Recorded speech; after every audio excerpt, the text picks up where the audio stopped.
وأصحابه أجمعين.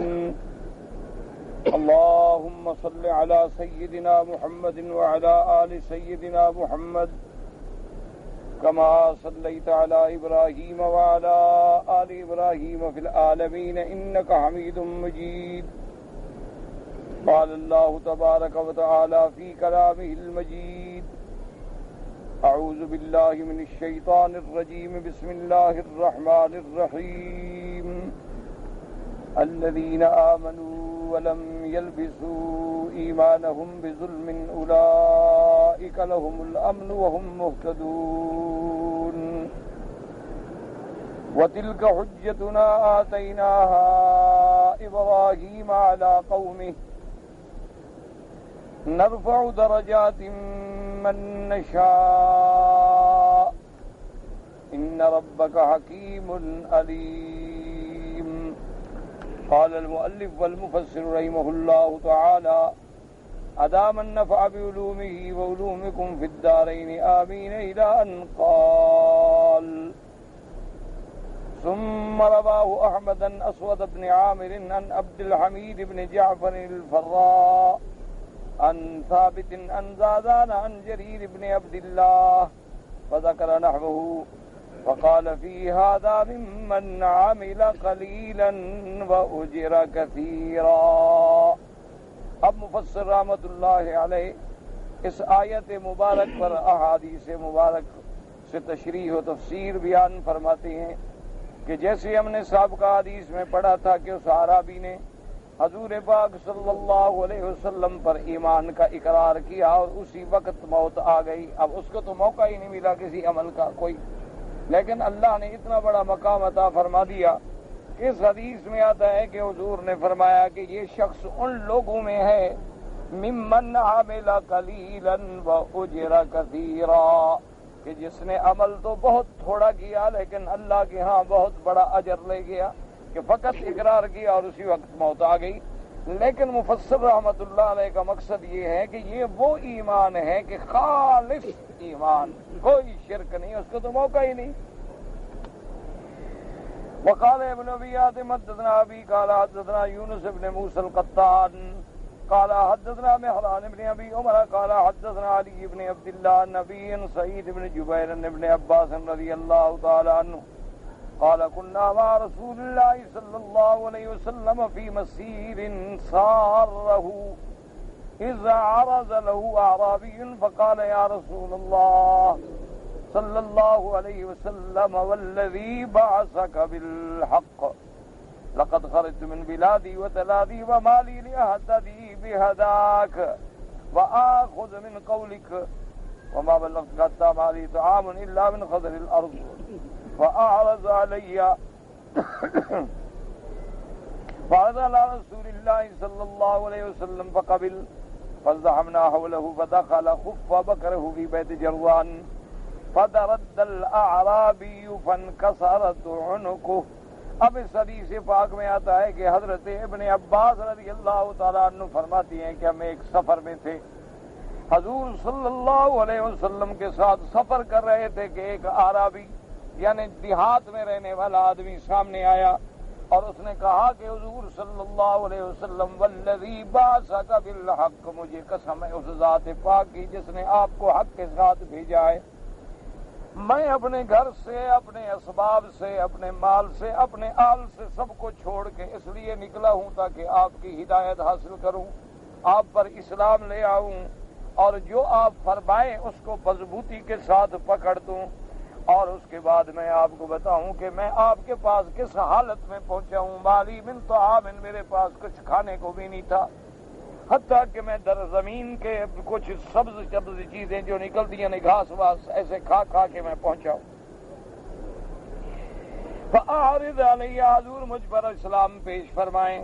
حضور پاک صلی اللہ علیہ وسلم نے ایمان و اسلام پیش فرمایا. اس نے کہا کہ حضور میں نے قبول کیا. صحابہ کہتے ہیں فزدحمنا حولہ، ہم سب اس کے ارد گرد اکٹھے ہو گئے کہ دیکھو کیسا خوش نصیب آدمی ہے کہ اس کو حضور راستے میں مل گئے اور اسلام بھی یہ لے آیا. تو اس کے اونٹنی کا پاؤں جو تھا وہ جرزان ایک جنگل میں رہنے والا کیڑا ہوتا ہے، اس کے سوراخ، وہ زمین میں سوراخ بناتا رہتا ہے. تو اس کے سوراخ میں وہ زمین کا جو گہرائی تھی اس میں جو پاؤں گیا اونٹنی کا، تو اونٹنی کو دھکا لگا، وہ گرا تو گردن کے بل آیا اور اسی وقت فوت ہو گیا۔ اسی وقت بیچارے کو اللہ تبارک و تعالی نے شہادت کی موت بھی عطا فرما دی۔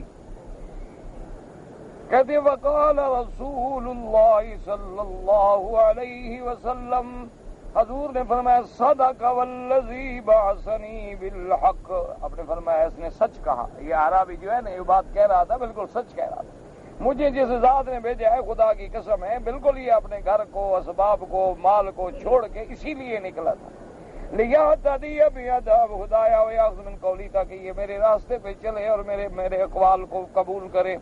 وما بلغنی حتی ما لہ طعام، اور میرے پاس اس حال میں پہنچا ہے کہ اس کے کھانے پینے کی چیزیں بھی ختم ہو گئیں، وہ زمین سے بیچارہ کچھ چیزیں کاٹ کاٹ کے کھاتا رہا۔ اسمعتم بالذی عمل قلیلا واجر کثیرا، اور یہ ان لوگوں میں ہے کہ جس کو عمل کرنے کا موقع تو نہیں ملا لیکن اجر بڑا کما کے لے گیا۔ ھذا منہم وسمعتم بالذین آمنوا ولم یلبسوا ایمانہم بظلم اولئک لهم الامن وهم مہتدون، اور یہ ان لوگوں میں ہے جو ایمان لے آئے اور ایمان کے ساتھ پھر شرک نہیں کیا، ان کے لیے آخرت میں بھی امن ہے اور ان کے لیے ہدایت ہے۔ فإن هذا منهم، وفي لفظ قال هذا عمل قليلا وأجر كثيرا۔ وروى ابن مردويه من حديث محمد بن يعلى الكوفي وكان نزل الريا، وہ جگہ تو وقت ادنا زیاد بن قیس رئی جگہ کا نام ہے۔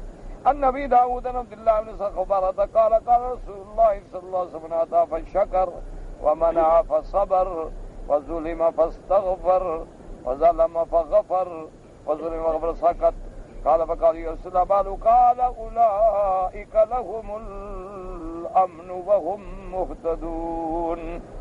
حضرت عبداللہ ابن صخبرہ فرماتے ہیں کہ حضور پاک نے فرمایا کہ جو مومن بندہ من اوتیا، اللہ اس کو کوئی نعمت عطا فرمائے اور شکر کرے، ومنع فصبر، اور اگر اللہ نہ دے تو صبر کرے، اور اگر کبھی اس سے گناہ ہو جائے تو اللہ سے مغفرت طلب کرے، اور اگر کوئی اس پر زیادتی کرے اس کو بخش دے۔ اور اس کے بعد حضور چپ کر گئے۔ صحابہ نے پوچھا حضور پھر اس کو کیا ملے گا؟ آپ نے فرمایا اولئک لهم الامن، اس کو قیامت میں عذاب سے امن ہوگا اور وہ ہدایت، یعنی مومن کی صفت یہ ہے کہ اگر ملے تو شکر کرے، اور اگر اللہ نہ دے تو صبر کرے، اور اگر گناہ ہو جائے، غلطی ہو جائے تو استغفار کرے، اگر اس پر کوئی ظلم و زیادتی کرے تو اس کو معاف کر دے۔ تو یہ صفتیں جب بندے میں آ جائیں تو پھر اللہ اس کو بھی امن نصیب فرماتے ہیں، وہ عذاب آخرت سے معمون ہو جاتا ہے۔ وقوله تبارک وتعالی وتلک حجتنا آتیناها ابراہیم علی قومه وجعلنا حجته علیہم، اللہ پاک نے فرمایا یہ حجت، یہ دلائل جو ہیں یہ ہم نے سکھلائے ابراہیم علیہ السلام کو۔ اس لیے یاد رکھیں کہ علماء نے ایک بڑی عجیب بات لکھی ہے، ان نے فرمایا ہے کہ دنیا میں علم حاصل کرنے کے جو ذریعے ہیں نا جی، کہ آدمی علم حاصل کرتا ہے تو کیسے حاصل کرے گا؟ تو علم حاصل کرنے کے ذریعہ جو ہے اللہ نے یہ حواس خمس دیے ہیں، کہ کوئی جو علم ایسا ہے جو ہم آنکھوں سے دیکھ کے حاصل کرتے ہیں، کہ ہم نے دیکھا بھی یہ کعبہ شریف ہے ماشاءاللہ تو علم ہو گیا۔ بعض علم ایسا ہے جو ہم سن کے حاصل کرتے ہیں، دیکھا نہیں، جیسے بھی جنت ہے جہنم ہے، ہمارا ایمان ہے بس ہم نے سنا ہے نا، قرآن حدیث میں دیکھا تو نہیں۔ تو یعنی بعض علوم دیکھنے سے حاصل ہوتے ہیں، اور بعض علوم جو ہیں وہ آدمی کو سننے سے حاصل ہوتے ہیں، اور بعض علوم جو ہیں وہ آدمی کو سونگھنے سے حاصل ہوتے ہیں کہ یہ گلاب ہے، یہ چنبیلی ہے، یہ موتیا ہے، یہ امبر ہے، یہ فلان ہے، اور بعض علوم ہیں جو آدمی کو چکھنے سے حاصل ہوتے ہیں کہ یہ میٹھا ہے، یہ کڑوا ہے، یہ کھٹا ہے، یہ تیز ہے، یہ پھیکا ہے، تو یہ زبان بتلاتی ہے۔ اور ان سب پر حاکم جو ہے وہ عقل ہے. اللہ تبارک و تعالیٰ نے ہر بندے کو عقل عطا فرمایا. تو انسان جتنے اللہ نے مخلوق دنیا میں پیدا کی ہے وہ ان ہوا سے خمسہ سے علم حاصل کرتی ہے. لیکن اللہ کے نبی جو ہیں، اللہ کے انبیاء جو ہیں، اللہ کے رسول جو ہیں علیہم الصلوات والتسلیم، ان پر اللہ کے کروڑوں صلاۃ و سلام ہوں، وہ ان حواس خمسہ کے علاوہ ان کا علم براہ راست اللہ سے آتا، اس لیے ان کے علم کا کوئی مقابلہ نہیں کر سکتا، کیونکہ ان کو علم جو ملتا ہے وہ وحی سے ملتا ہے. اللہ تبارک و تعالیٰ ان کے دلوں میں القاء فرما دیتے ہیں، یا اللہ تبارک و تعالیٰ جبریل اتار دیتے ہیں، وحی آ جاتی ہے، اللہ تبارک و تعالیٰ ان کو خود پڑھا دیتے ہیں. تو اس لیے انبیاء علیہم السلام کا جو علم ہے ان کا مقابلہ کوئی بھی نہیں کر سکتا. غیر نبی کا علم الگ ہے، انبیاء کا علم جو ہے وہ الگ ہے. اب دیکھیں نا کہ میرے محبوب سیدنا محمد الرسول اللہ، آپ ٹھنڈے دل سے سوچیں، غور کریں کہ 40 سال اس سرزمین مکہ میں گزر گیا جہاں کوئی مدرسہ نہیں، کوئی استاد نہیں، کوئی یونیورسٹی نہیں، کچھ 40 سال تک میرے محبوب نے کسی ایک جگہ جا کر بھی علم نہیں پڑھا. لیکن 40 سال کے بعد جب اللہ نے علم دیا تو ساری دنیا کو پڑھا گیا، کیونکہ نبی کا علم جو ہے وہ براہ راست اللہ تبارک و تعالیٰ انہیں علوم عطا فرماتے. جیسا کہ اس آیت مبارک میں آپ پڑھے ہیں، اللہ فرماتے ہیں کہ ابراہیم علیہ السلام نے جو قوم سے مناظرہ کیا، ابراہیم علیہ السلام نے اپنے والد سے مناظرہ کیا، ابراہیم علیہ السلام نے وقت کے بادشاہ سے مناظرہ کیا. یہ دلائل ہم نے اس کو سکھلائے تھے نا، یہ دلائل ہم نے اس کو سکھلائے، یہ دلائل ہم نے اس کو پڑھائے کہ ساری دنیا مقابلے پہ ہے، اکیلا خلیل ہے لیکن کوئی مقابلہ نہیں کر سکتا. وجہ کیا ہے کہ تلک حجتنا آتیناہا ابراہیم علی قومہ، یہ وہ حجج ہیں، یہ وہ دلائل ہیں، یہ وہ علوم ہیں جو ہم نے ابراہیم علیہ السلام کو ان کی قوم کے مقابلے پر عطا فرمائے تھے. تو اس لیے یاد رکھیں ہمیشہ کہ ساری دنیا کا علم اپنی جگہ ہوتا ہے، لیکن انبیاء اور اللہ کے رسولوں کا علم جو ہے وہ اپنی جگہ ہوتا ہے. اللہ ان کو خاص علم عطا فرمائے. اور اسی طرح علماء نے لکھا ہے کہ نبی اور رسول جو ہیں ان کا تو شان بہت بلند ہے، ان کا تو کوئی مقابلہ نہیں کر سکتا. لیکن ان کے بعد جو ہیں اولیاء اللہ ہیں، علماء امت ہیں، ائمہ محدثین ہیں، ائمہ فقہا ہیں، جب وہ اللہ کی اطاعت میں، عبادت میں، عقل حلال میں، صدق مقال میں مشغول ہوتے ہیں تو ان کو بھی اللہ ان کے سینے کھول دیتا ہے اور ایسا علم دیتا ہے جو دوسرے بندے کو حاصل نہیں ہوتا. ان کے لیے بھی اللہ کی پھر خصوصی رحمت ہے. اسی لیے آپ دیکھیں نا کہ پہلے علماء جو ہیں اتنے کتابیں لکھ گئے کہ آج کا بندہ تو وہ کتابیں پڑھ ہی نہیں سکتا. تو ان کو آخر کتنا وقت ملا کہ انہوں نے ایسی کتابیں لکھی، آخر ان کے دنیا میں اشغال بھی تو تھے. اچھا، ایسی روایات موجود ہیں کہ بعض تابعین، بعض صحابہ، بعض ائمہ مجتہدین، بعض علماء جو ہیں ماشاءاللہ روزانہ قرآن شریف کا ختم کر لیتے تھے. ایسی بھی روایات موجود ہیں کہ ساری رات ان کی عبادت میں گزر جاتی تھی. تو اتنی عبادت بھی ہے، محنت بھی ہے، ریاضت بھی ہے، اور پھر اتنی بڑی کتابیں لکھ کے امت کو دے گئے. تو یہ اللہ کی خاص عنایت، اللہ تبارک و تعالیٰ کی خصوصی رحمت ہے کہ اللہ ان کے اوقات میں برکت دے دیتے ہیں، اللہ ان کے سینوں کو کھول دیتے ہیں. یعنی آپ دیکھیں کہ بعض علماء نے جیسے شیخ الاسلام ابن تیمیہ رحمۃ اللہ علیہ، اللہ ان کی قبر پہ کروڑوں رحمتیں فرمائے، اور انہوں نے جیل میں بیٹھ کر کتابیں لکھی، تفسیر لکھی، حدیثیں لکھی، شرح لکھی، ایسی کتابیں لکھی ماشاءاللہ کہ انسان آج تو پڑھ کے آدمی دنگ ہو جاتا ہے، لیکن جیل میں بیٹھے ہیں، کاغذ بھی نہیں ہے اور کولے سے لکھتے تھے. اسی طرح شیخ الہند رحمۃ اللہ علیہ نے جو ترجمہ قرآن لکھا ہے، جب مالٹا کی قید میں تھے، کوئی کتابیں نہیں، کوئی لائبریری نہیں، کوئی مطالعہ نہیں، کوئی مراجعہ نہیں، کوئی ذریعہ نہیں، وہیں جیل میں بیٹھے ہیں اور ترجمہ لکھ رہے ہیں اللہ کے قرآن کا. ایسا جامع معنی کامل مختصر ترجمہ لکھا ہے کہ آج بھی دنیا کے بڑے بڑے علماء اس ترجمے کے محتاج ہیں. تو یہ اللہ تبارک و تعالیٰ پھر سینوں کو کھول دیتے ہیں. اللہ تبارک و وجہ کیا ہوتی ہے؟ یاد رکھو، علم حاصل کرنا ہے تو اس کے لیے یہ شرط ہوتی ہے کہ عقل حلال ہو، آدمی حرام نہ کھائے، علم حاصل کرنا ہے تو آدمی جھوٹ نہ بولے، علم حاصل کرنا ہے تو آدمی گناہوں سے بچے، اپنی زندگی کو سنت رسول پاک صلی اللہ علیہ وسلم کے مطابق ڈھال دے تو پھر اللہ سینے کو کھول دیتی ہے اور انشراح صدر ہوتی ہے۔ اور اسی طرح علماء نے لکھا ہے کہ علم جو ہے اس کی مثال یوں سمجھ لیں گے جیسے ایک دودھ ہے۔ اب اگر برتن ٹھیک ہے تو دودھ ٹھیک رہے گا، اگر برتن خراب ہے اور دودھ ڈال دیں دودھ پھٹ جائے تو اب دودھ بیچارے کا قصور تو کوئی نہیں نا، دودھ تو دودھ ہے نا، اور دودھ نے کیا گناہ کیا بیچارے نے، لیکن آگے برتن جو خراب تھا آپ ڈالتے گئے اور دودھ پھٹ گیا۔ اسی لیے جن لوگوں کو اللہ نے علم دیا اور آگے سینہ پاک تھا، آگے سینہ حلال والا تھا، گناہوں سے محفوظ تھا، تو وہ علم سے امام بن گئے، اور جن کو علم ملا لیکن آگے برتن ٹھیک نہیں تھا وہ گمراہ ہو گئے۔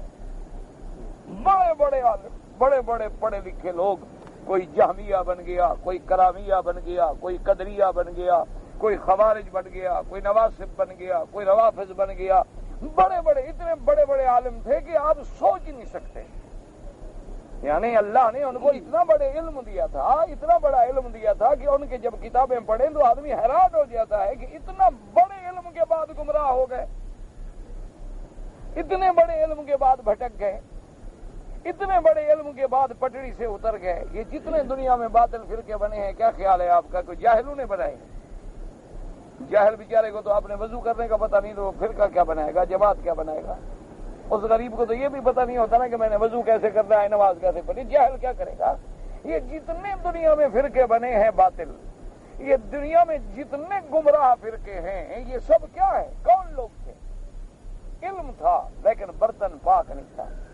نتیجہ یہ نکلا جیسے قرآن کہتا ہے یضل بہ کثیرا ویہدی بہ کثیرا، میرا قرآن پڑھ کے بہت سارے لوگ گمراہ ہو جاتے ہیں اور بہت کو ہدایت ملتی ہے۔ حالانکہ پڑھ تو دونوں قرآن رہے ہیں، لیکن ایک پڑھ کے گمراہ ہو رہا ہے اور ایک پڑھ کے ہدایت حاصل کر رہا ہے۔ اللہ تبارک و تعالی رحمت فرمائے۔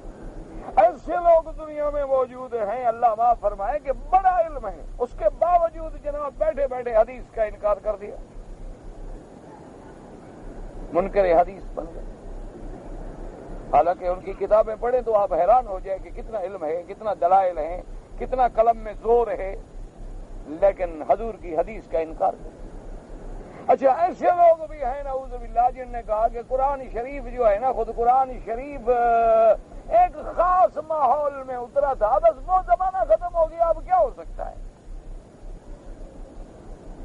آج کل بہت سارے آپ کے پڑھے لکھے بڑے بڑے اسکالر، بڑے بڑے پروفیسر، بڑے بڑے لائر موجود ہیں جو یہ کہتے ہیں کہ جی ٹھیک ہے قرآن اللہ کی کتاب ہے، قرآن میں ہے کہ سود حرام ہے، لیکن یہ اس دور کی بات ہے، اب تو نہیں چل سکتی یہ بات۔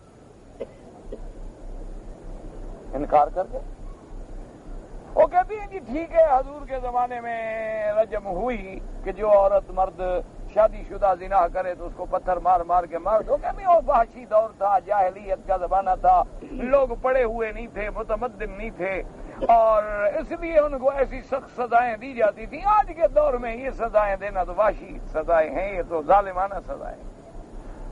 اب قرآن کے حدود کو کہنا کہ وحشی سزائیں ہیں، ظالمانہ سزائیں، اس سے بڑا کفر ہے دنیا میں کوئی؟ کہتے ہیں جی یہ کیا بات ہوئی کہ آدمی کا ہاتھ کاٹ دو؟ یہ تو حقوق انسانیت کا دور ہے، یہاں تو ہم نے انسانیت کا تحفظ کرنا ہے، یہ تو بڑی سخت سزا ہے کہ آدمی نے اگر چوری کی ہے ٹھیک ہے جیل بند کر دو، سزا دے دو اس کو، یہ کہ ہاتھ ہی کاٹ دو، یہ جی بڑی سخت سزا ہے، یہ تو ناقابل برداشت ہے۔ اس معاشرے میں اب یہ قرآن کی باتیں نہیں چل سکتی، نعوذ باللہ ثم نعوذ باللہ۔ حالانکہ پڑھ قرآن رہے ہیں لیکن گمراہ ہو گئے۔ کتنے لوگ ہیں نعوذ باللہ، انہوں نے یعنی ایک آپ کے ہاں گزرے ہیں، علامہ کا لقب تھا ان کا، اتنا بڑا یعنی آدمی تھا وہ، اس کو علامہ کا لقب ملا تھا، یعنی بڑا، اور بہت بڑی جماعت کا سربراہ تھا، نماز کا انکار کر دیا۔ اس نے کہا کہ جی یہ نماز جو ہے نا دراصل یہ ہے ایکسرسائز۔ تو آج ہمارے یہاں کلب کھل گئے ہیں ایکسرسائز کے، اور بھی کوئی طریقے موجود ہیں، وہ ضروری تو نہیں کہ ہم 5 وقت نماز پڑھیں، کھڑے ہو جاؤ، رکوع میں چل جاؤ، بیٹھ جاؤ اور سیدھا کرو پھر اٹھ جاؤ. میں نے کہا یہ ایکسرسائز تھی کہ بندے کو ایکٹیو رکھنے کے لیے، بس اس زمانے میں یہی ضرورت تھی.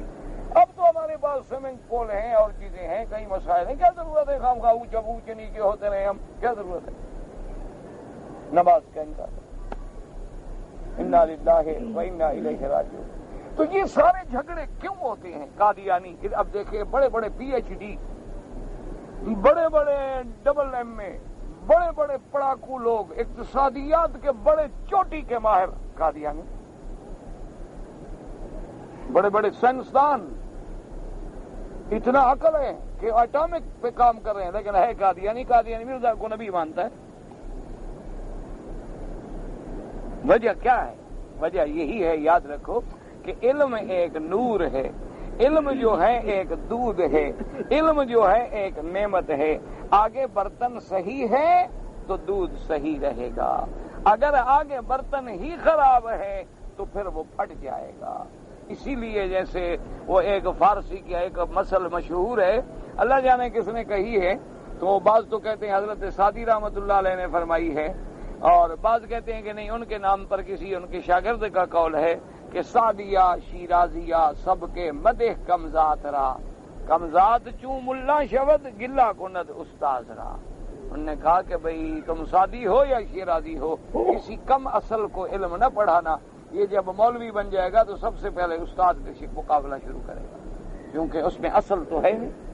اس لیے وہ حکم تھا کہ قرآن علوم پڑھانے کے لیے بھی دیکھو کہ برتن ٹھیک ہے، ظرف ٹھیک ہے، پڑھنے والا ٹھیک ہے. اسی لیے آپ دیکھ لیں کہ جتنے علماء بڑے بڑے خاندانوں میں پیدا ہوئے ہیں، انہوں نے جو کام کیا ہے وہ عام بندہ ہمارے جیسا نہیں کر سکا. وجہ کیا ہے کہ ان کا برتن تو تھا پہلے، اس میں پھر علم بھی آ گیا. سبحان اللہ. تو دو چیزیں مل گئی، ایک وہ اصل تھے، خاندانی لوگ تھے، بڑے لوگ تھے، کسی کے محتاج نہیں تھے، احساس کمتری میں مبتلا نہیں تھے، کسی کے روٹی کے ٹکڑے کھانے کے محتاج نہیں. ہم جیسے لوگ جو ٹکڑوں پہ پلے ہوئے ہیں، 20 بستیوں سے جاتے تھے، ایک ایک روٹی لے کے آتے تھے اور بس مدرسے میں بیٹھ کے کھا لیتے تھے. تو ہم لوگ کتنا بڑی ترقی کر جائیں، لیکن وہ اثر تو رہتا ہے، وہ صاحب کا حالات کا، ماحول کا، تربیت کا وہ اثر تو رہے گا. اسی لیے آج دیکھیں نا کہ بڑے سے بڑا مولوی ہوگا، وہ جس مسجد میں امام ہیں اپنے مسجد کے متولی کو حق نہیں کہہ سکتے.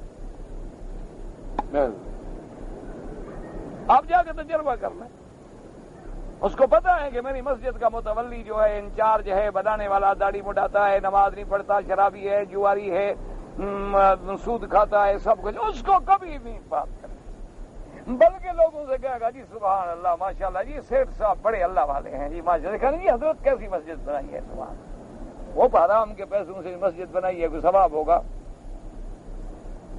یاد رکھو جو حرام کے پیسے سے مسجد بنائی جائے اس میں نماز پڑھنا بھی جائز نہیں. اس لیے علماء نے، فقہاء نے لکھا ہے مسئلہ کہ یہ بڑے بڑے بینک ہیں نا، وہ بینکوں میں مسجدیں بھی بنا دیتے ہیں، لکھا اس میں نماز پڑھنا جائز نہیں ہوتا، کیونکہ وہ حرام کے پیسے سے بنائی گئی ہے. اللہ کا گھر حلال کے پیسے سے نہ بنے. اتنا تو ابو جہل کو بھی فکر تھا کہ کعبہ چھوٹا کر دیا لیکن حرام کا پیسہ نہیں ڈالا، کعبہ شریف کو مختصر کر دیا. انہوں نے کہا کہ بھی ہمارے پاس پیسے ہیں تھوڑے، پیسہ نہیں ہے. انہوں نے کہا ربا کا نہ خدا کے کعبے میں سود کا پیسہ نہیں لگائیں گے، یہ اللہ کا گھر ہے. اتنا تو ابو جہل کو بھی خوف تھا، لیکن ہمارے ابو جہل اس سے بھی نہیں ڈرتے. وہ جناب ماشاءاللہ سارے خالص سود کے جوئے کے پیسے سے گھر بناتے ہیں، بعد لکھتے ہیں ھذا من فضل ربی. رشوت کھا کے بعد بناتے ہیں، بعد بورڈ لکھا ہوتا ہے ماشاءاللہ لا قوت الا باللہ انا للہ و انا الیہ راجعون. اس لیے بس دعا کریں کہ اللہ پاک رحمت فرمائے. اور یہ بالکل وہ وقت ہے، یاد رکھو کہ جیسے ڈاکٹر کے پاس مریض کو لے جاؤ نا تو ایک سٹیج ایسی آ جاتی ہے کہ ڈاکٹر سے بندہ پوچھتا ہے ڈاکٹر صاحب کو جو بتلائیں مریض کا کیا ہوگا، بھائی دعا کرو، دعا کریں. دعا مانا ہوتا ہے کہ اب ہمارے پاس علاج نہیں ہے، بس لے جاؤ اس کو، جاؤ دعا کرو، یہ مرنے والا ہے. اب ہم اسی حال، اب ہم پوری امت مصطفیٰ جو ہے نا بالکل اسی حال پہ ہے، جان کنی سکرات الموت میں ہیں ہم لوگ، کہ بیٹا باپ کا مخالف ہے، بیٹی ماں کی مخالف ہے، بہن بہن کی مخالف ہے، بھائی بھائی کا دشمن ہے. یہ کیا ہے؟ کیا ہو رہا ہے؟ آپ روز اخبار نہیں پڑھتے بیٹے نے باپ کو قتل کر دیا؟ آپ روز اخبار نہیں پڑھتے ہیں کہ بیوی کو شوہر نے مار دیا، بھائی نے بہن کو مار دیا، بہن نے بھائی کو مار دیا، بیوی نے آشنا کے ساتھ مل کر خاوند کو مار دیا؟ یہ کیا ہے؟ یہ کیا ہو رہا ہے؟ اسی لیے حالی نے کہا تھا نا کہ امت پہ تیری آ کے عجب وقت پڑا ہے، اے خاصہ خاصان رسل، وقت دعا ہے، بس اب دعا کا وقت ہے، ورنہ بالکل وہ عالم ہے جو قرآن کہتے ہیں نا کہ وَكُنْتُمْ عَلَىٰ شَفَا حُفْرَةٍ مِّنَ النَّارِ، اللہ فرماتے ہیں تم تو اس حالت میں تھے کہ جہنم کے گڑھے کے کنارے پہ، وَأَنْقَذَكُم مِّنْهَا، اللہ نے اپنی رحمت سے بچا لیا۔ دعا کرو اب بھی اللہ ہمیں بچا لے، اب بھی دعا کرو اللہ پوری امت مسلمہ کو بچا لے، اللہ تبارک و تعالی ہم پر عذاب رفع فرمائے۔ کہ ٹھیک ہے ہم گندے ہیں لیکن اس کی مخلوق تو ہے نا، لیکن ہم مخلوق تو ہے، آخر اللہ پاک کتے کو بھی رزق دیتا ہے، نجس ہے خنزیر ہے اس کو رزق نہیں دیتا، اس کو بھی تو رزق دیتا ہے، بلیوں کو کتوں کو خنزیروں کو کون دے رہا ہے؟ اللہ دیتا ہے، تو ہم بھی تو اس کے بندے ہیں۔ اس لیے حضور کی کتنی پیاری دعا ہے کہ اللہم انا عبد من عبیدک، اللہ ہم تیرے بندوں میں سے بندے، وخلق من خلقک، تیری مخلوقات میں سے ہم مخلوق تو ہیں، اللہم لا تمنع عنا بذنوبنا فضلک، یا اللہ ہمارے گناہوں کی وجہ سے اپنی رحمت کا دروازہ بند نہ کر، اپنے فضل کا دروازہ بند نہ کر دے، کیوں اگر تم نے فضل کا دروازہ بند کر دیا تو ہم تو ہلاک ہو گئے۔ اللہم لا تہلکنا بذنوبنا، اللہم لا تعذبنا بذنوبنا، یا اللہ ہمیں ہمارے گناہوں کی وجہ سے ہلاک نہ کر دے، یا اللہ ہمارے گناہوں کی وجہ سے ہمیں برباد نہ کر دے، یا اللہ ہمارے گناہوں کی وجہ سے ہم پر ظالم مسلط نہ کر دے، ہم پر ایسے لوگ مسلط نہ کر دیں جن کا دل میں تیرا ڈر بھی نہ ہو اور ہم پر رحم بھی نہ ہو۔ اللہم لا تسلط علینا بذنوبنا من لا یخافک فینا ولا یرحمنا۔ اسی لیے قرآن پاک بھی ایک آیت آپ پہلے پڑھ چکے ہیں میرے خیال میں چند دن سبق سے پہلے، اللہ فرماتے ہیں کبھی میں عذاب ایسا کرتا ہوں کہ تیرے اوپر ظالم بیٹھ جائیں گے اور تیرے نیچے لوگ جو ہیں وہ تیرے مخالف ہو جائیں گے، یہ بھی عذاب کی ایک قسم ہے۔ اللہ تبارک و تعالی سورۃ انبیاء کے علم کا کوئی مقابلہ نہیں کر سکتا، اس لیے کہ اللہ فرماتے ہیں انہیں تو ہم پڑھاتے ہیں، تلک حجتنا آتیناہا ابراہیم علی قومہ، اے وجانا حجت علیہم کہ ہم نے ابراہیم علیہ السلام کو دلائل سکھلائے قوم کے مقابلے پر۔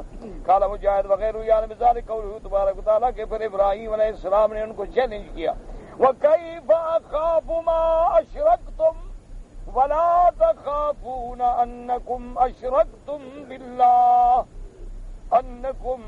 أَشْرَكْتُمْ بِاللَّهِ مَا لَمْ يُنَزِّلْ بِهِ عَلَيْكُمْ سُلْطَانًا فَأَيُّ الْفَرِيقَيْنِ أَحَقُّ بِالْأَمْنِ۔ حضرت ابراہیم علیہ السلام نے قوم کو چیلنج کیا کہ ظالموں میں کیسے ڈروں تمہارے ان معبودان باطلہ سے جن کو تم نے اللہ کا شریک بنا رکھا ہے، جو نفع نقصان کے مالک نہیں، ان سے میں کیسے ڈروں؟ اور تم اس قادر سے نہیں ڈرتے جو قادر بھی ہے، جو خالق بھی ہے، جو مالک بھی ہے، جو متصرف الامور بھی ہے۔ الآیہ وَصَدَّقَ اللَّهُ وَقَالَهُ بِالْأَمْنِ وَالْهِدَایَةِ، اللہ تبارک و تعالیٰ نے ابراہیم علیہ السلام کو سچا کیا اور یہ آیت نازل ہوئی، الَّذِينَ آمَنُوا وَلَمْ يَلْبِسُوا إِيمَانَهُمْ بِالظُّلْمٍ أُولَئِكَ لَهُمُ الْأَمْنُ وَهُمْ مُهْتَدُونَ، کہ جو لوگ ایمان لائیں اور ایمان کے ساتھ پھر شرک نہیں کیا ان کے لیے امن ہے قیامت میں عذاب سے۔ ثم قال بعد ذلك قولوا كله وتلك حجتنا آتينا إبراهيم على قومه نرفع درجات من نشاء وليا بالإضافة وبلا إضافة كما في سورة يوسف وكلاهما قريب في المعنى۔ اب مفسر رحمۃ اللہ علیہ فرماتے ہیں تلك حجتنا آتيناها إبراهيم على قومه نرفع درجات من نشاء، اس کو اضافت کے ساتھ بھی پڑھا گیا ہے اور بغیر اضافت کے بھی پڑھا گیا ہے اور دونوں کا ترجمہ ایک ہے، ان ربک حکیم علیم، اے حکیم فی اقوالہ وافعالہ علیم بمن یہدی ومن یضل وان قامت علیہ الحجج والبراہین، کما قال سبحانہ ان الذین حقت علیہم ان الذين حقت عليهم كلمة ربك لا يؤمنون ولو جاءتهم كل آية حتى يروا العذاب الأليم. اللہ تبارک و تعالی نے فرمایا کہ تیرا رب جو ہے وہ حکمت والا ہے، وہ علم والا ہے، وہ علیم ہے، وہ حکیم ہے، وہ جانتا ہے کہ کون ہدایت کا مستحق ہے، کس کو ہدایت دوں اور کس کو گمراہ کر دوں. چاہے کہ حجج قائم کر دیے، جیسے اللہ نے فرمایا کہ جن پر ہمارا فیصلہ ہو چکا ہے لاکھ دلیلیں دو وہ پھر بھی ایمان نہیں لائیں گے. لاکھ ان کو مسائل سمجھاؤ، لاکھ ان کے سامنے قرآن کی آیات پڑھو، لاکھ ان کو احادیث رسول اللہ صلی اللہ علیہ وسلم سناؤ، لیکن ان الذین حقت علیہم کلمۃ ربک لا یؤمنون ولو جاءتهم کل آیۃ، چاہے ان کے پاس ہر قسم کی نشانی کیوں نہ آئے وہ کبھی ایمان نہیں لے آتے حتی یروا العذاب العلیم. اس لیے دیکھیں جو مشرک ہیں، جو اہل بدعت ہیں، ان کو جتنا آپ قرآن سنا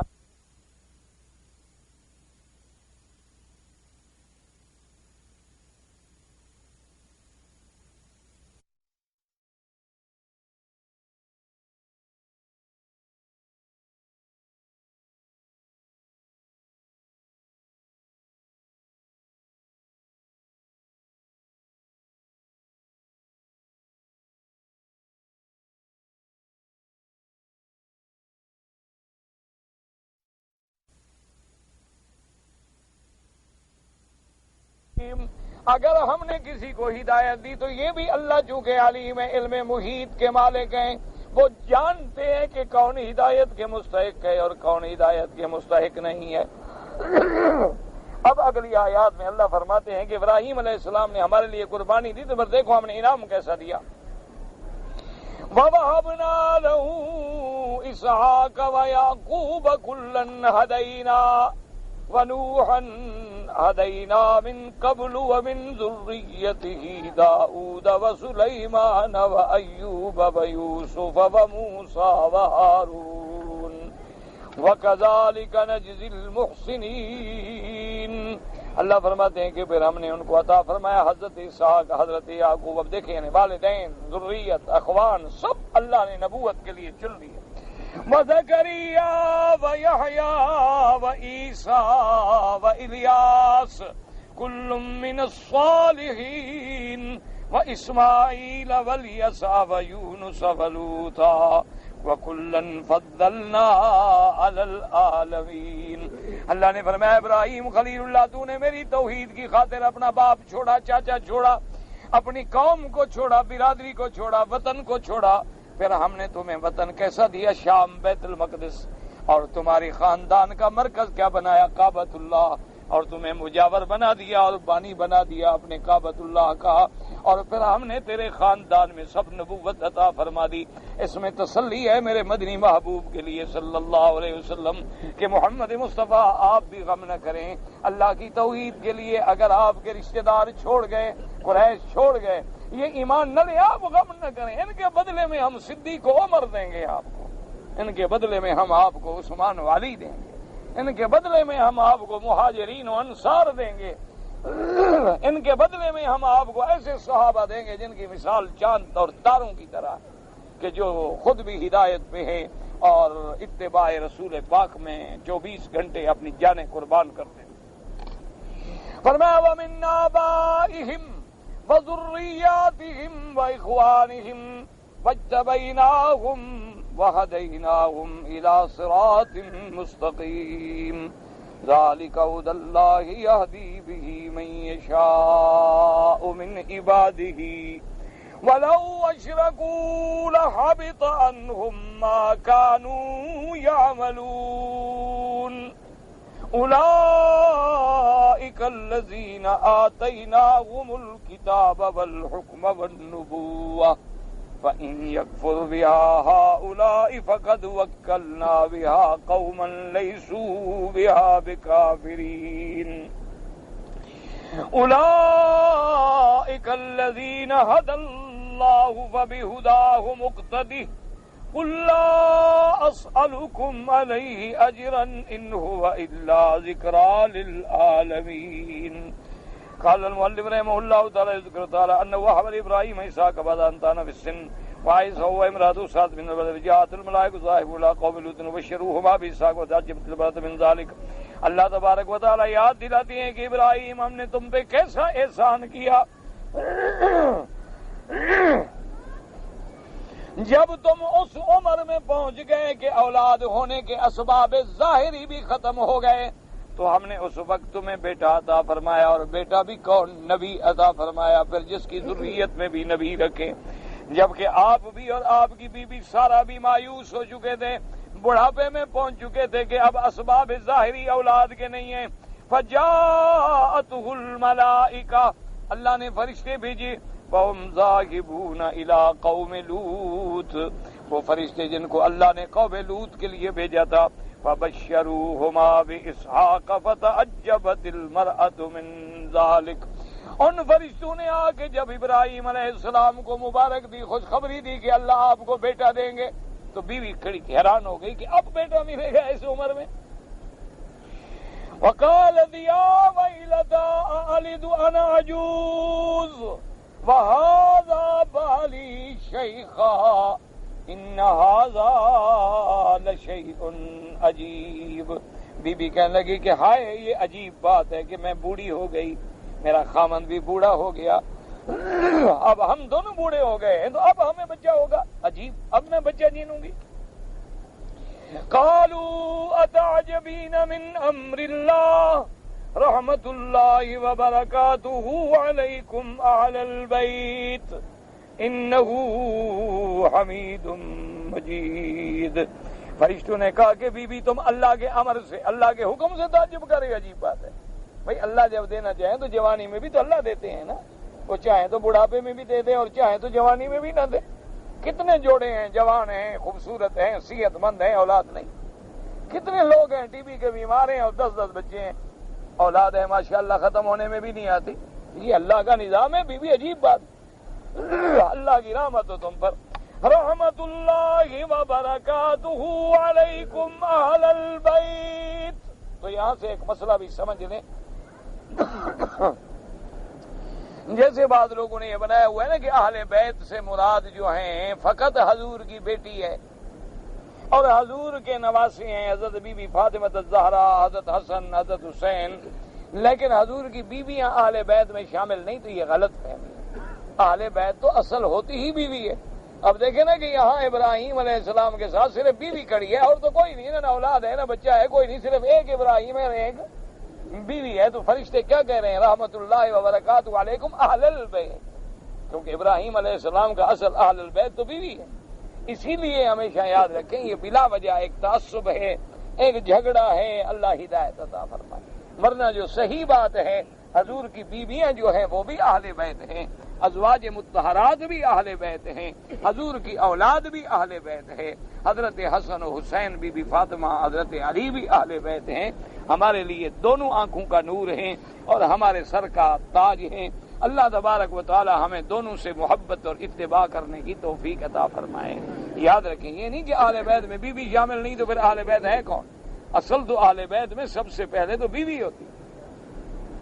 اس لیے قرآن کی اس آیت نے وضاحت کر دی. فَبَشَّرُوهُمَا مَعَ وُجُودِهِ بِنُبُوَّتِهِ وَبِأَنَّ لَهُ نَسْلًا وَعَقَبًا. اور اللہ نے فرمایا فرشتوں مبارک دو میرے ابراہیم کو کہ صرف بیٹا نہیں، ایسا بیٹا دوں گا جو نبی ہوگا. اور پھر صرف وہ نبی نہیں ہوگا بلکہ اس کی نسل میں بھی نبوت ہوگی، اس کی اولادوں میں بھی نبی ہوں گے. اس لیے فرمایا وَبَشَّرْنَاهُ بِإِسْحَاقَ نَبِيًّا مِّنَ الصَّالِحِينَ. اللہ نے حکم دیا کہ اللہ پاک فرماتے ہیں ہم نے مبارک دی اسحاق کی، اور اسحاق نبی ہوں گے اور نبیوں کی جماعت میں ہوں گے. بعض اکمل بالبشارۃ وعدم فی النعمہ. یہ سب سے بڑی بشارت ہے کہ اللہ بیٹا بھی دے اور اس کو نبوت بھی دے. اور اس کے بعد فرماتے ہیں وَبَشَّرْنَاهَا بِإِسْحَاقَ وَمِن وَرَاءِ إِسْحَاقَ يَعْقُوبَ. اللہ نے فرمایا ہم نے آپ کو مبارک دی کہ حضرت ابراہیم آپ کو بیٹا دیں گے جس کا نام اسحاق ہوگا، وہ بھی نبی ہوگا، اور پھر اسحاق کی اولاد میں حضرت یعقوب علیہ السلام ہوں گے، وہ بھی نبی ہوں گے، پھر حضرت یعقوب کی اولاد میں بھی حضرت یوسف علیہ السلام، یعنی آپ کی ذریت میں نبوت ہوگی، حضرت اسحاق کی ذریت میں بنو اسرائیل کے انبیاء، اور سیدنا اسماعیل میں اللہ نے ایک در یکتا پیدا کیا، محمد الرسول اللہ صلی اللہ علیہ وسلم۔ حضرت اسماعیل بھی تو حضرت ابراہیم کی اولاد ہیں، لیکن ولد اسماعیل میں اللہ نے ایک نبی بھیجا، لیکن امام الانبیاء والمرسلین سید الاولین والآخرین قائد غر المحجلین علیہ الصلاۃ والتسلیم، کہ جو تمام انبیاء کے سردار ہیں، تو اللہ نے یہ سارا شرف جو ہے ابراہیم علیہ السلام کو نصیب فرمایا۔ اس لیے فرماتے ہیں یولد یاد مولود ولد فی حیاتکما، اور میری یہ بات یہ بھی دیکھ لیں کہ ہم آپ کو اسحاق دیں گے، پھر اسحاق آپ کی زندگی میں اس کو اللہ فرماتے ہیں ہم اولاد دیں گے، وَتَقِرُّ أَعْيُنُكُمْ وَأَبِيكُمْ قَرَّتْ بِوَالِدِهِ، اور پوتا بھی دیں گے تو یعقوب دیں گے، اس کو بھی دیکھ کے آپ کی آنکھیں ٹھنڈی ہوں گی۔ فَإِنَّ الْفَرْحَ بِوَلْدِ الْوَلْدِ شَدِيدٌ لِبَقَاءِ النَّسْلِ وَالْعَقَبِ وَلَمَّا كَانَ الشَّيْخُ وَالشَّيْخَةُ كَتِبًا لَا يَقْبَلُ ضَعْفِهِ۔ اب جناب مفسر رحمۃ اللہ علیہ فرماتے ہیں کہ جب اللہ اولاد کی اولاد دیتا ہے تو یہ اور عظیم نعمت ہے کہ بھی ہماری نسل قائم رہے گی، ہمارا نام جو ہے وہ قائم رہے گا ہمارا۔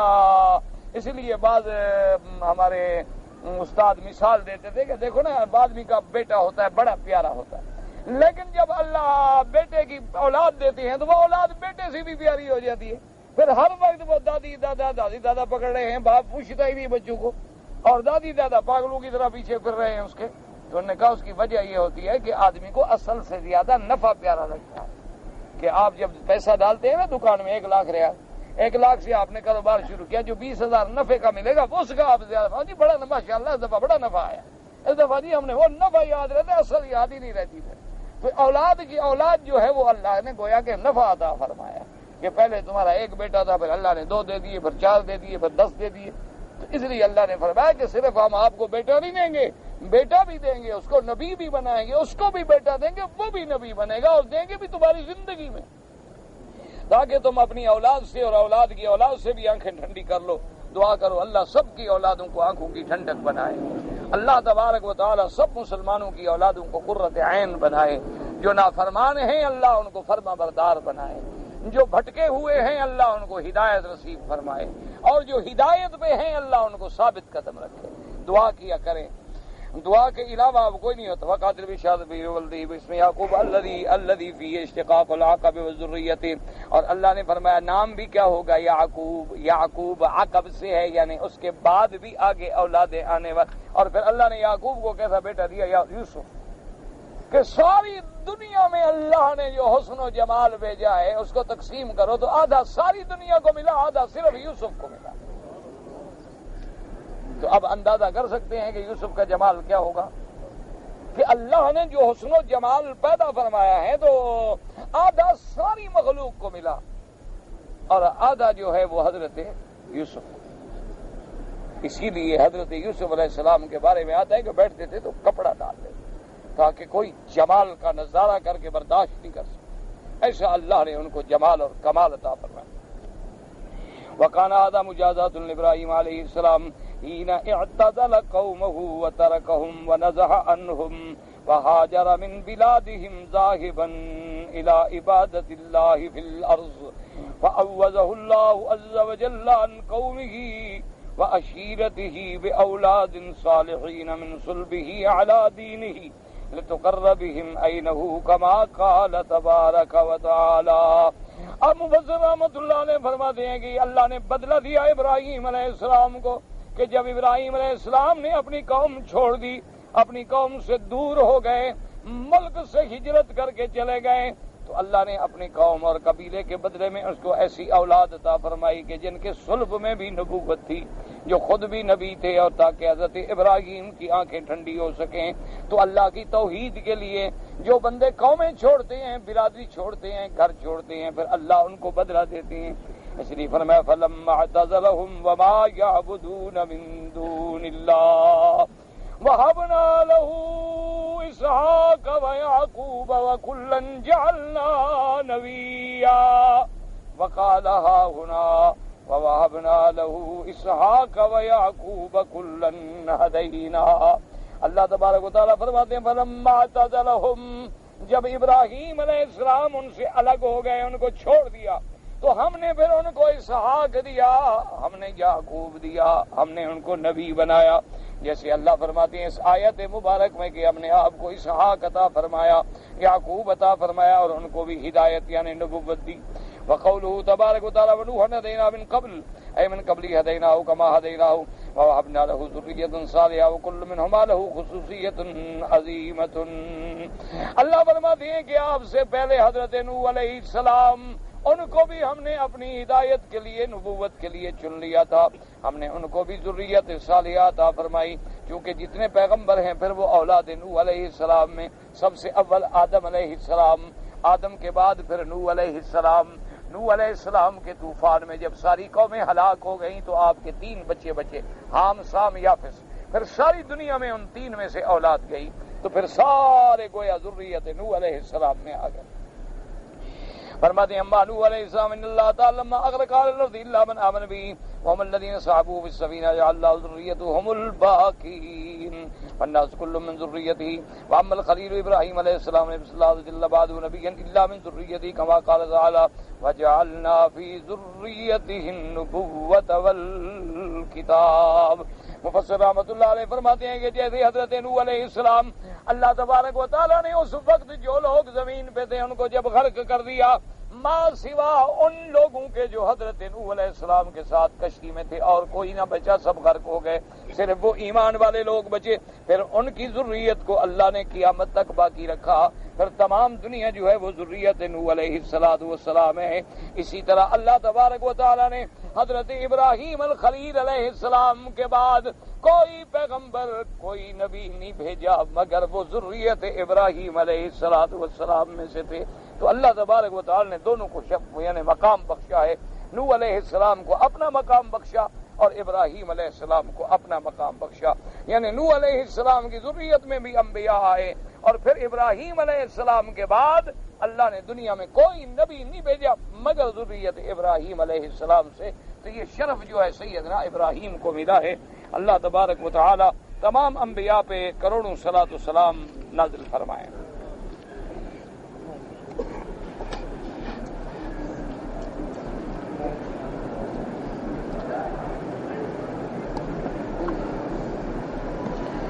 ایک لڑکی نے احرام باندھا ہے مدینہ منورہ سے، اور جب مدینہ منورہ سے میری بیٹی روانہ ہوئی تو اس کو ایام کے دن تھے، مینسس تھے، حیض کے دن تھے. بہت اچھا کیا.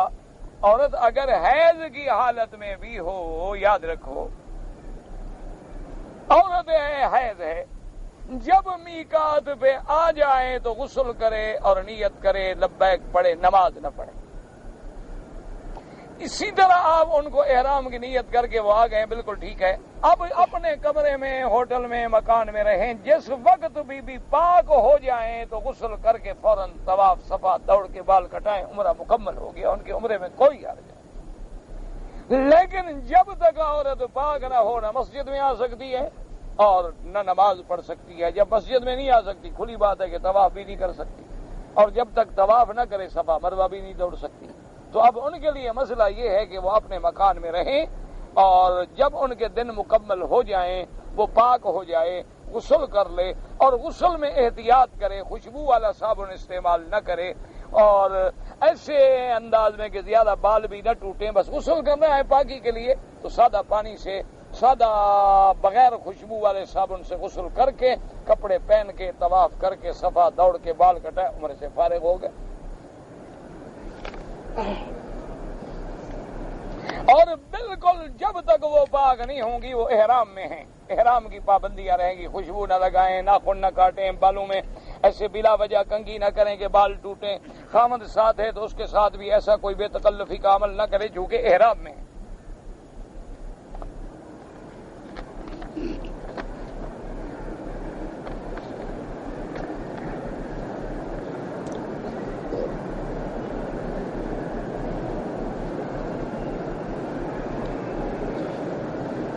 حضور صلی اللہ علیہ وسلم پہ درود بھیجیں، حضور صلی اللہ علیہ وسلم پہ صلاۃ و سلام. یہ درود جو ہے صلاۃ و سلام ہی تو ہے نا.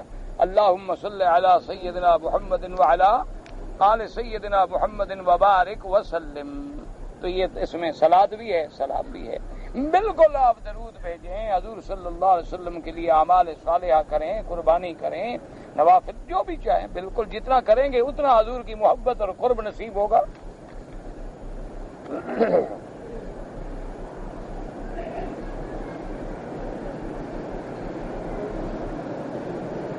اگر ہم میقات سے ایسے وقت میں گزر رہے ہیں کہ عصر کی نماز ہو چکی ہے اور ابھی مغرب کا وقت نہیں آیا، تو آپ 2 رکعت نہ پڑھیں، کیونکہ نماز تو پڑھنی ہے مغرب کے بعد. تو بغیر 2 رکعت پڑھے ہوئے لبیک اللہم لبیک لبیک لا شریک لک لبیک نیت کر کے آ جائیں، عمرہ ٹھیک ہے. نماز پڑھنا کوئی ضروری نہیں ہوتا. ایک آدمی قرآن کی تلاوت تو کرتا ہے لیکن گنگنا کر، یعنی مجھے نہیں، یعنی مقصد یہ ہے کہ اگر وہ گانے کے انداز میں پڑھتا ہے وہ تو ناجائز ہے. ہاں اگر خوش آواز قرآن سنوار کے پڑھتا ہے تو بڑی اچھی بات ہے. رتل القرآن ترتیلا. اسی طرح ایک حدیث مبارک میں ہے، حضور کے صحابی تھے حضرت ابی موسیٰ اشعری رضی اللہ تعالیٰ عنہ، قرآن پڑھ رہے تھے رات کو تہجد میں. حضور پاک نے سنا تو حضور کھڑے ہو گئے. اب قرآن سنتے رہے اور صبح کو نماز کے بعد آپ نے فرمایا ابھی موسیٰ رات میں نے قرآن سنا تمہارا، ماشاءاللہ قد اوتیت من مزامیر آل داؤد. اللہ نے تمہیں ایسا آواز دیا ہے جیسے داؤد علیہ السلام کو آواز دی تھی. بڑا قرآن تیرا سن کے مزہ آیا. اس نے کہا حضور مجھے تو پتہ نہیں تھا کہ آپ پیچھے کھڑے سن رہے ہیں، اگر مجھے پتہ ہوتا تو میں اور بنا کے پڑھتا نا، کہ اتنی بڑی سعادت مجھے مل رہی ہے کہ خود صاحب قرآن میرا قرآن سن رہا ہے. تو اس لیے قرآن کو بنا کے پڑھیں، اچھی آواز سے پڑھیں، اور قرآن کے جو حروف ہیں ان کا حقوق ادا کریں کہ یہاں مد ہے، یہاں اشباع ہے، یہاں حرکات ہیں، اور یہاں مد جو ہے 1 الف کی ہے، 2 الف کی ہے، 3 الف کی ہے. تو قرآن کو بنا ایک ہے کہ لوگ جیسے ہمارے بعض دیہاتوں میں گانے کے انداز میں پڑھتے ہیں، وہ تو منع ہے، وہ تو ناجائز ہے. میں نے 4 رکعت والی نماز میں، نماز فرض تھی، سنت تھی، کیا تھا، میں نے اتحیات جو ہے پورا درود پڑھ لیا، پھر کھڑا ہوا. بہرحال امام ابو حنیفہ رحمۃ اللہ علیہ کے نزدیک پورا درود نہیں پڑھا جاتا، بلکہ ان کے نزدیک تو سجدہ آ جاتا ہے. باقی ائمہ کے نزدیک کوئی سجدہ صاف نہیں ہے. بہرحال یہ پتہ نہیں کہ آپ نے نماز کون سی پڑھی تھی، سنت تھی، نفل تھی، فرض تھے، کیا تھے.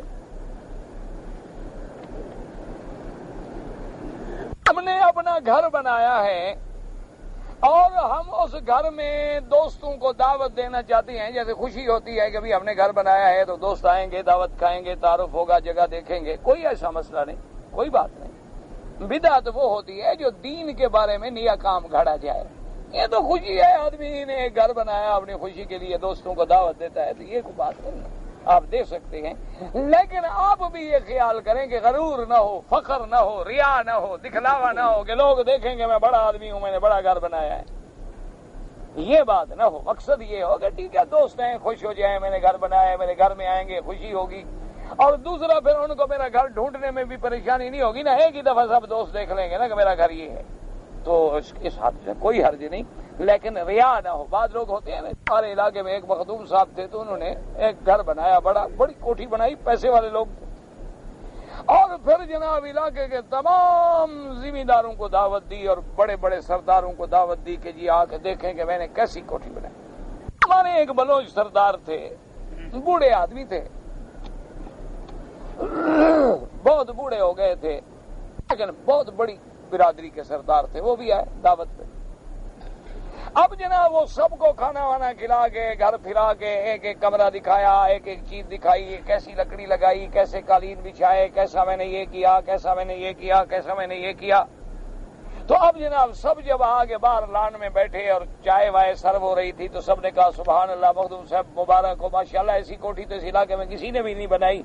جناب بہت اچھا جی، آپ نے ساگوان کی لکڑی لگائی، وہاں سندل لگایا، وہاں یہ لگایا، ماشاء. سب نے، وہ بلوچ خان جو تھے نا بوڑھے سردار، چپ. وہ مخدوم صاحب چاہتے تھے کہ تعریف کریں سارے، کہ سب تو تعریف کر رہے ہیں لیکن اس بلوچ کو کیا بلا ہو گئی ہے. وہ چپ بیٹھو. آخر مخدوم صاحب سے صبر نہ ہوا تو انہوں نے ان کو کہا کہ سردار صاحب آپ چپ ہیں, آپ ناراض ہیں کیا؟ آپ کو میرا گھر دیکھ کے خوشی نہیں ہوئی؟ حضرات دیکھو کتنا خوش ہو کے مبارکیں دے رہے ہیں, لیکن آپ جب سے آئے ہیں چپ بیٹھے ہوئے ہیں, بات تو کوئی ناراضگی ہے کیا؟ تو سردار صاحب نے کہا مخدوم صاحب آپ سید ہیں, آل رسول ہیں, کیا مبارک دوں, میرا تو دل کرتا ہے میں انا للہ پڑھوں. مخدوم صاحب اب بڑا آدمی تھا, مخدوم صاحب بھی بہت بڑے لوگ تھے. انہوں نے کہا جی کیوں, کیا ہو گیا؟ انہوں نے کہا کہ تمہارے گھر میں جو آپ نے حمام بنائے ہیں, کموڈ لگائے ہیں انگریزی, ان سب کا رخ جو ہے کعبہ شریف کی طرف ہے, تو سید کے گھر میں جب یہ ہو تو انا للہ پڑھوں یا مبارک دوں؟ انہوں نے کہا میں تو دیہاتی آدمی ہوں, جٹ آدمی ہوں, گھوڑیوں پہ چڑھنے والا آدمی ہوں, جنگل کا رہنے والا, چھپروں میں رہنے والا سردار ہوں, میرا پاس کچا کمرہ بھی نہیں ہے, ہم تو چھپروں میں رہتے ہیں, لیکن تیرے گھر کے کموڈ کا رخ جو ہے سارا اللہ کے کعبے کی طرف ہے, تم سید ہو, آل رسول ہو, جب تمہارے گھر میں یہ حال ہو تو انا للہ پڑھوں یا شکر کروں, مبارکیں دوں تمہیں؟ مخدوم صاحب کو بات لگی, انہوں نے کہا بھی بات تو ٹھیک. اسی وقت گئے اندر, اس کو دیکھیں, وہ واقعی سب کا رخ کعبے کی. اتنا بڑا. ویسے ایک بات یاد رکھو, شریعت میں حکم جو ہے وہ یہ ہے کہ اگر آپ جنگل میں ہیں, صحرا میں ہیں, تو کعبے کی طرف رخ بھی نہ کریں اور پشت بھی نہ کریں. اگر مکان بند ہے تو فقہا اجازت دیتے ہیں, کوئی حرج نہیں, لیکن ادب کے خلاف تو ہے نا کہ ایک آدمی مخدوم بنے, سید بنے, پیر بنے اور اپنے گھر میں اتنی چھوٹی سی بات کا بھی خیال نہ کرے. تو اس لیے ہمیشہ یاد رکھیں کہ گھر بنائے اللہ مبارک کرے اور اللہ باعث خیر بنائے. فجر کی نماز میں دعائیں قنوت کے علاوہ اور دعائیں جو حدیث میں ثابت ہیں وہ پڑھ سکتے ہیں ساتھ. نماز جنازہ میں وقت ملے تو اور دعائیں, ہاں جو دعائیں وہ بھی بہت لمبی دعائیں حضور سے صحیح ثابت ہیں, موجود ہیں, وہ حدیث والی دعائیں پڑھ سکتے ہیں. اگر 4 رکعت والی نماز میں ہم قاعدہ بھول گئے تو سجدہ صاف کرنا ہوگا. ہمارے ملک میں مولوی جو ہیں وہ جنازہ پڑھانے کے بھی پیسے لیتے ہیں, تو آپ جب ایسے نہیں دیں گے تو کیا کریں گے وہ؟ آپ اگر مولوی کو گھر بیٹھے پیسے دے دیں تو وہ یہ سارے دھندے کیوں کرے؟ آپ اس بیچارے کو نہیں دیتے ہیں تو اس نے بھی بڑا طریقہ بنایا ہے, بھی جنازے کے بھی پیسے, نکاح کے بھی پیسے, پھر 7 جمعرات ہیں, پھر تیسرے دن کل, پھر 40واں شریف, اتنے میں اللہ کرے گا کوئی اور بھی محلے کا مر جائے گا. تو مولوی نے بھی تو روٹی تو کھانی ہے نا بابا. تم اس کو خود بغیر مانگے ہوئے عزت دو, آخر وہ تمہارا امام ہے, مولوی ہے, تمہیں نماز پڑھاتا ہے, وہ محتاج نہ رہے تو وہ غلط مسئلے کیوں کرے گا؟ اس کو بھی تو پیٹ لگا ہوتا ہے نا. یہ سب بدعات ہیں, پیسے لے کے بندہ جنازہ پڑھائے, عقل ہے؟ بندہ مر جائے تو ڈاکٹر ٹیکے کے پیسے بھی نہیں لیتا, یہ مولوی تو اس سے بھی کچھ زیادہ سخت ہے. ڈاکٹر آتے ہیں نا, بھی علاج کیا, بندہ مر گیا, وہ کہتے ہیں چھوڑو یار کیا فیس دینی ہے, ان کا بندہ مر گیا فیس بھی دوں. تو یہ مولوی صاحب کوئی اور آگے ہے ماشاءاللہ جی, جنازے پر بھی وصولی کرتا ہے. اگر کوئی خیرات دیتا ہے تو آدھا حصہ اپنے گھر لے جاتے ہیں, غلط کرتے ہیں, کوئی مستحق تھوڑا ہے, غریبوں کو خیرات دیا کریں. یہ گائے بکری والا جو مسئلہ ہے اس کی تحقیق کرنے کے بعد میں عرض کروں گا. اگر میں نے عمرہ کیا, مسجد عائشہ سے احرام باندھ کر, احرام میں نے عمرہ کر کے کھول دیا, بال نہیں کٹوائے, چند گھنٹے کے بعد آیا بال کٹوا دیے, ٹھیک ہو گیا, لیکن کچھ صدقہ خیرات کر دیں. اگر طواف کرتے ہوئے مجھے بواسیر ہے, خونی, اور خون بند نہیں ہوتا, کپڑے کو لگ جائے, طواف ہو جائے گا, مجبور ہیں, آپ کے پاس حل ہی نہیں اس خون کے روکنے کا. اگر آدمی ٹیپ ریکارڈ پہ کیسٹ سن رہا ہے اور اس میں آیت سجدہ آ جائے, کوئی سجدہ ضروری نہیں, جب تک بندے سے نہ سنو, کیسٹ کے سننے سے نہیں ہوتا. دعا جو ہے بغیر وسیلے کے سیدھی اللہ سے مانگے, ربنا آتنا فی الدنیا حسنۃ وفی الآخرۃ حسنۃ وقنا عذاب النار, ربنا ظلمنا انفسنا ربنا لا تزغ قلوبنا. سارے قرآن کی دعائیں پڑھ لو, دیکھو کیا لکھا ہے. جنات جو ہیں وہ کسی انسان پر حاوی ہو سکتے ہیں, صحیح حدیث مبارک میں موجود ہے, حضور صلی اللہ علیہ وسلم حضرت عبداللہ ابن مسعود آپ کے صحابی ہیں رضی اللہ عنہ، ان کو لے کر آپ چلے اور ایک جگہ جا کر بیٹھے اور فرمایا عبداللہ ابن مسعود کو تم یہیں بیٹھ جاؤ، اور اس کے ارد گرد اپنی لکڑی کے ساتھ ایسے ایک دائرہ بھی بنا دیا، ایسے ایک لکیر کھینچ، اور فرمایا کہ عبداللہ ابن مسعود جو بھی آواز سنو، جو بھی حالات ہو جائیں، اس دائرے سے باہر نہیں نکلنا جب تک کہ میں واپس نہ آ جاؤں، نہ آ جاؤں، نہ آ جاؤں، نہ آ جاؤں، نہ آ جاؤں، نہ آ جاؤں، نہ آ جاؤں، نہ آ جاؤں، نہ آ جاؤں، نہ آ جاؤں، نہ آ جاؤں، نہ آ جاؤں، نہ آ جاؤں،